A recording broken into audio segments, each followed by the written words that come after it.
Queridos irmãos, queridas irmãs, sejam bem-vindos ao canal Espiritismo, Estudos para a Vida. Esse é mais um vídeo da série Estudando o Evangelho segundo o Espiritismo, e nós continuamos a estudar o 11º capítulo do livro, que tem o título Amar o Próximo como a Si Mesmo. Estamos estudando as instruções dos Espíritos, dentro delas o item A Lei de Amor.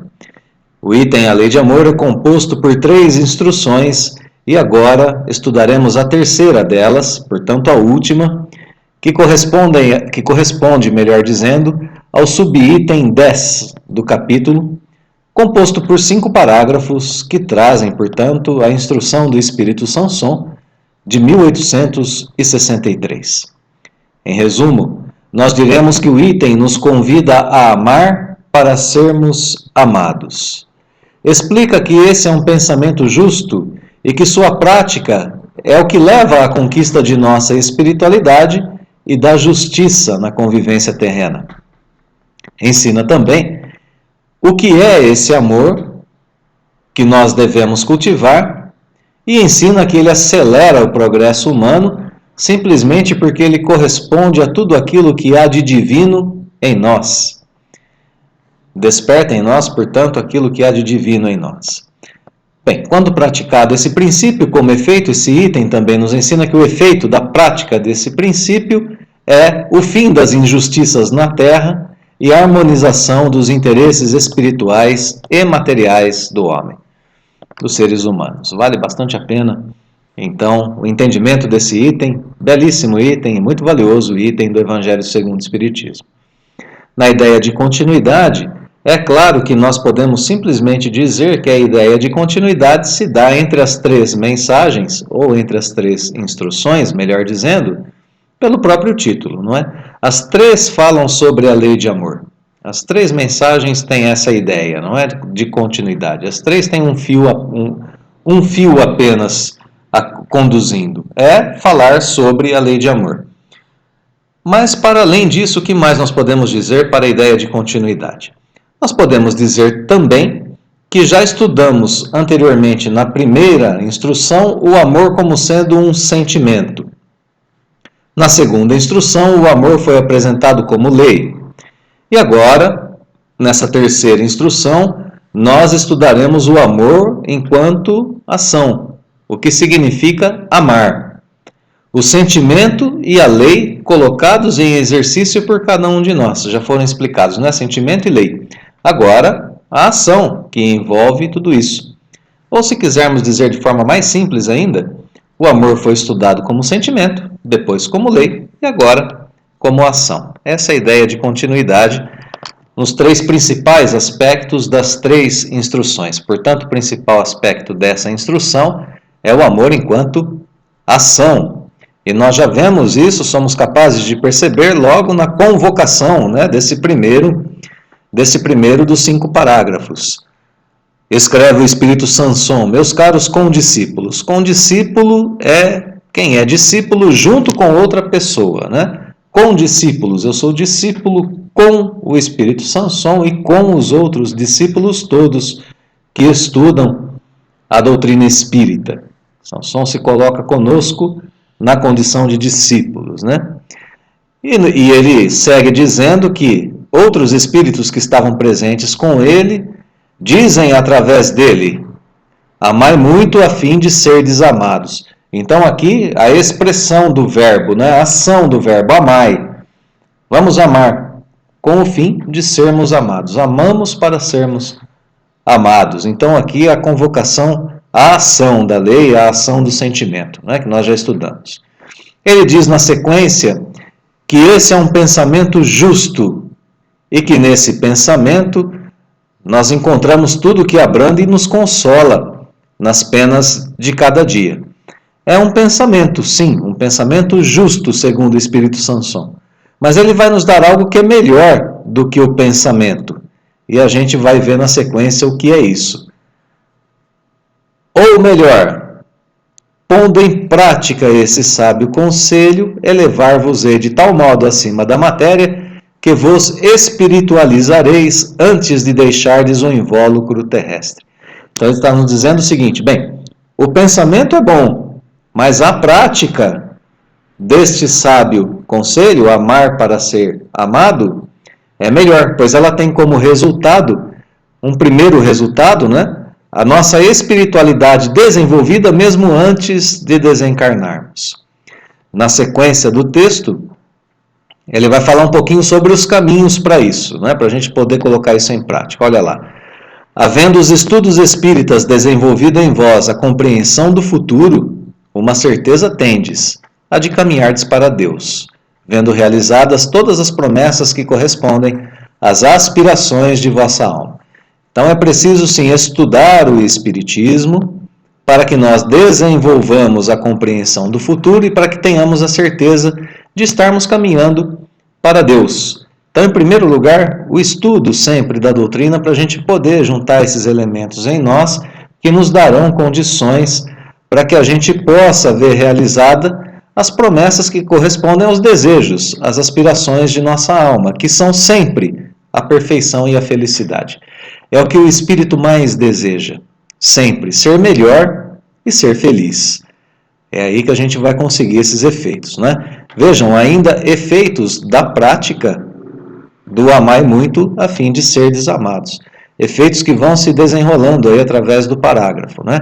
Espiritualização de todos nós, desenvolver compreensão do futuro, a certeza de caminhar para Deus, a realização das promessas da alma, são os efeitos que a gente vai viver. Ele conclui o parágrafo dizendo: por isso deveis elevar-vos bem alto para julgardes sem as constrições da matéria, para a gente poder julgar as coisas sem ficarmos presos à visão material e circunstancial e momentânea que a matéria nos dá, não é? E assim a gente não condena o nosso próximo sem antes termos dirigido a Deus o pensamento.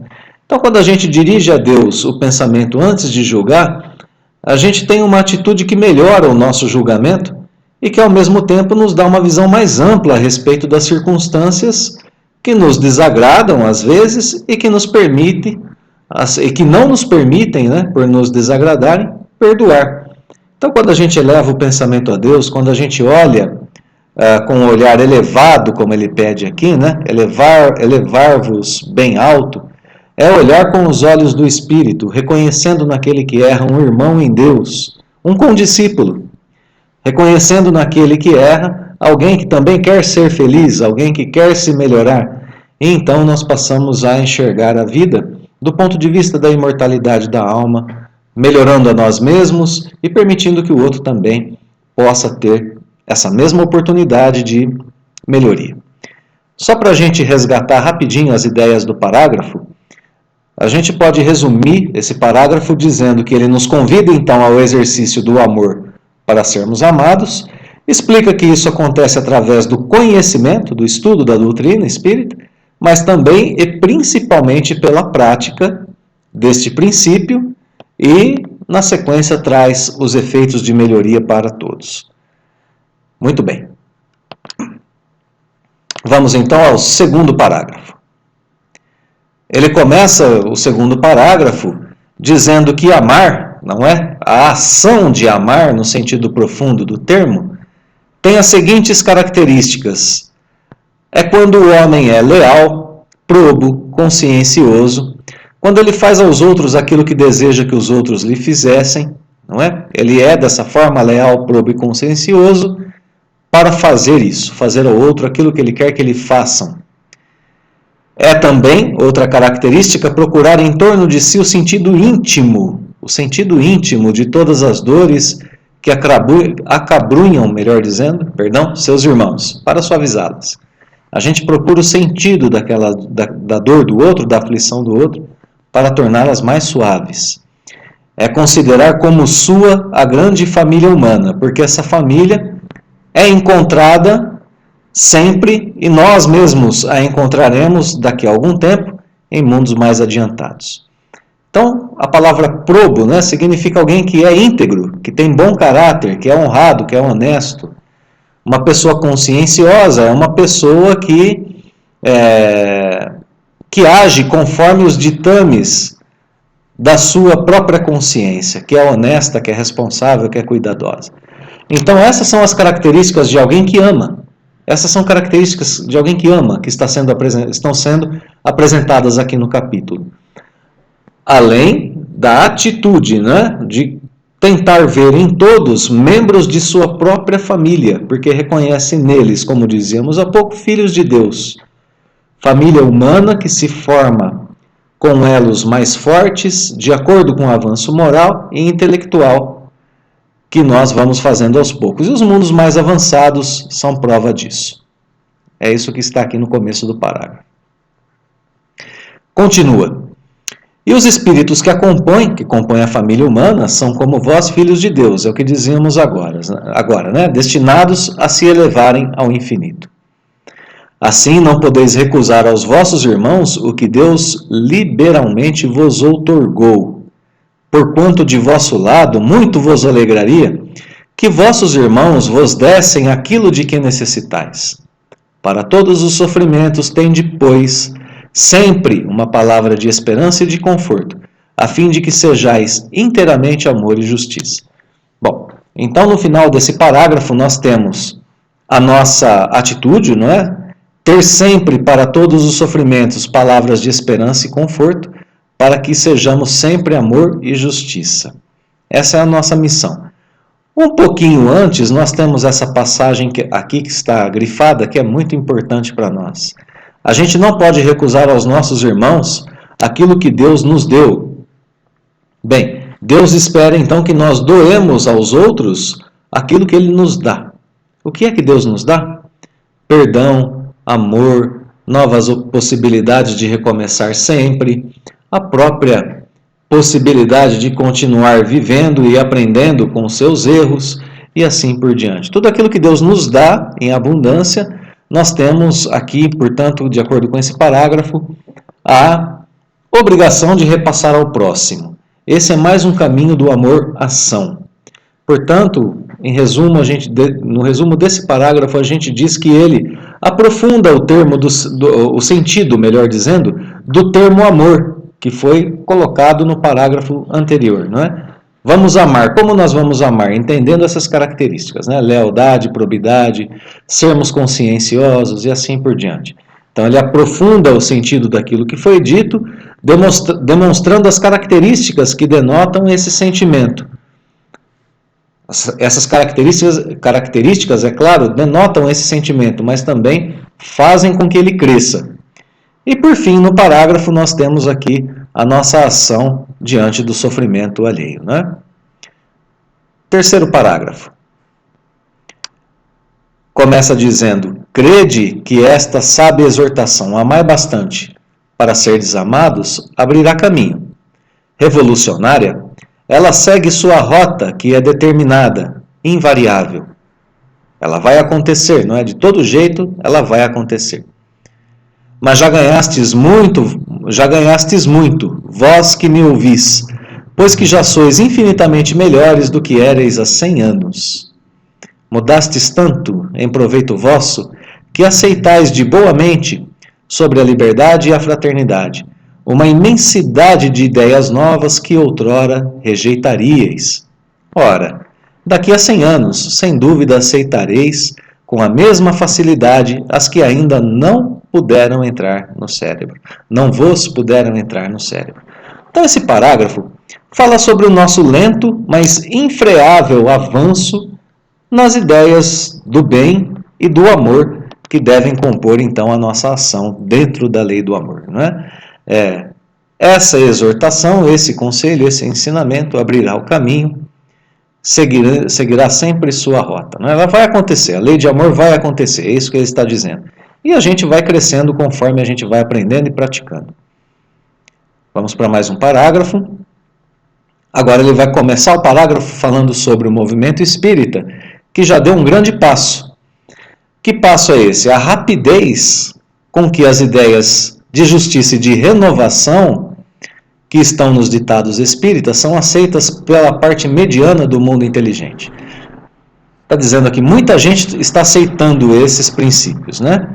E por que isso acontece? porque essas ideias correspondem a tudo que há de divino em vós. Lembramos que as ideias espíritas eram inovadoras no mundo ocidental.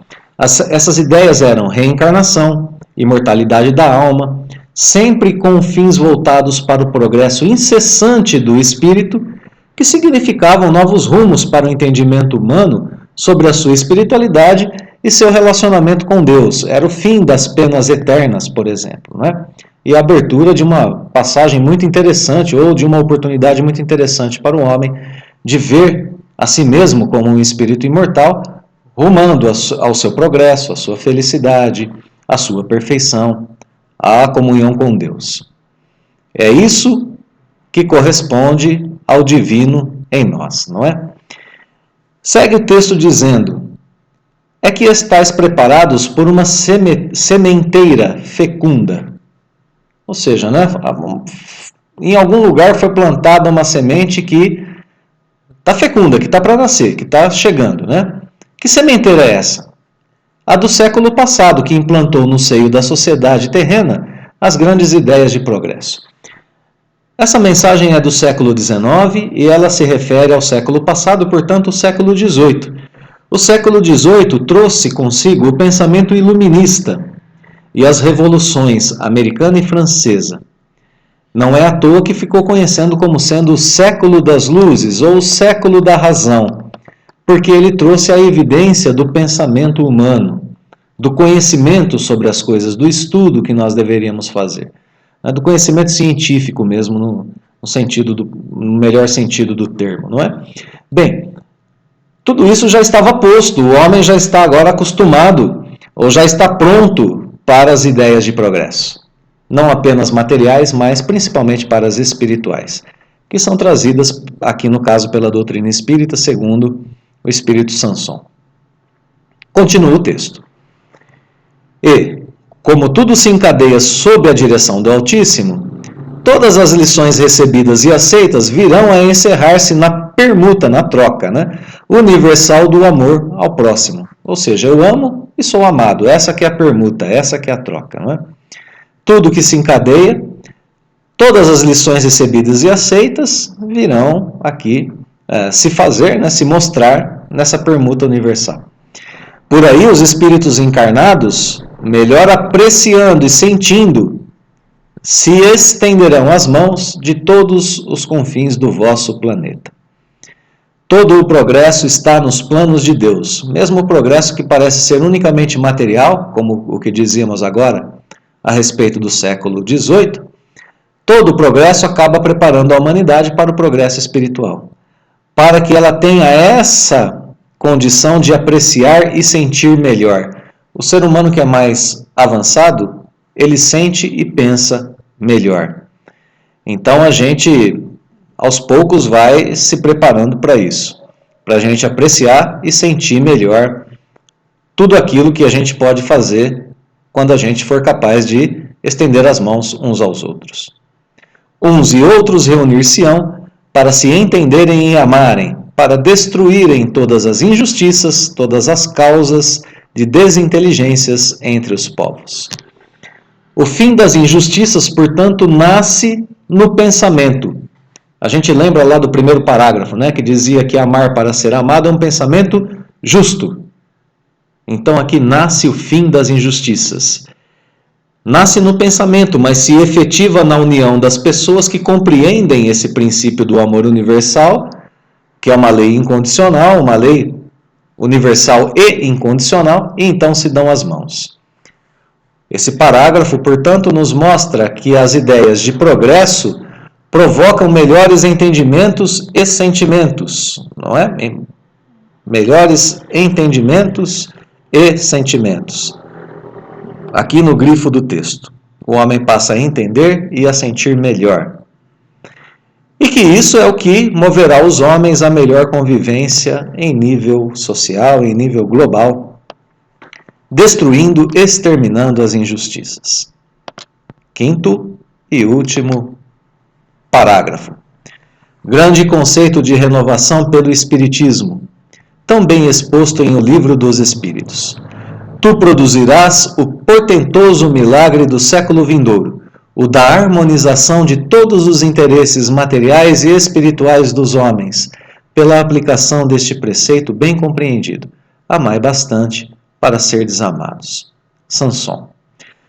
Então nós temos aqui a conclusão do texto, do Espírito Sanson, falando agora sobre a harmonização dos interesses materiais e espirituais, dizendo que esse é um efeito da aplicação da frase, né? Amar muito para sermos amados, na vida de todos. Esse é um grande conceito de renovação que está sendo trazido pelo Espiritismo e que trará isso que eles chamam de um grande milagre do século vindouro, né? Dos séculos que estão chegando aí. A explicação final deste parágrafo diz que a frase inicial, né, amar muito para ser amado, se refere à vida de relações humanas, à vida das relações entre os homens aqui na Terra. Se refere também às demonstrações de amor e progresso que movem os indivíduos a desejarem e a praticarem a lei de amor de uns para com os outros. Na medida em que eu amo o meu próximo, ele sente esse amor, observa seus benefícios e o devolve para mim. Essa lei é muito interessante porque quando eu sou amando, na verdade, não é? Recebo o amor de todos os outros, quando essa lei estiver plenamente colocada no planeta Terra. Quando todos amarem profundamente, eu serei a amar, mas serei amado por muitos ou por todos os outros. Esse é o sentido da frase colocada no começo do texto como o amor em ação. Vale a pena começarmos o exercício, nós que somos condiscípulos espíritas. Temos aqui então, portanto, a explicação final sobre a frase que abre o item e a nossa missão. Amar, amar muito. Amar sendo conscienciosos, probos, como vimos durante o texto. Amar através do consolo oferecido aos sofredores. Enfim, oferecendo o que há de melhor em nós ao nosso próximo. Para começarmos a construir esses elos de amor entre toda a humanidade, a grande família humana em Deus. Queridos irmãos e irmãs, agradecemos pela companhia nos estudos, por estarem conosco em nosso canal. Desejamos que Deus nos abençoe hoje e sempre e deixamos a todos o nosso abraço fraterno.